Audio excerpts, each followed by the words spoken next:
सातो नदिया परवा से मोर भैया इला रे ना नदी कि सातो नदिया परवा से मोर भैया इला रे ना नदी कि तो बो नहीं बाबा विधवा कोइले छोटी रे ना नदी कि ताबो नहीं बाबा विधवा कोइले छोटी रे ना नदी तीसिया कंपेलावा करैया जरे रे ना नदी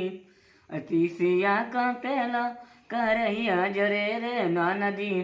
क्यों से जियरा जरेला हमार छोटी रे ना नदी क्यों से जियरा जरेला हमार छोटी रे ना नदी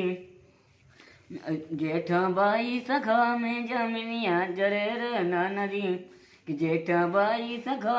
जमीनिया जरे रे ना नदी कि वैसे जियरा जरेला हमार छोटी रे ना नदी।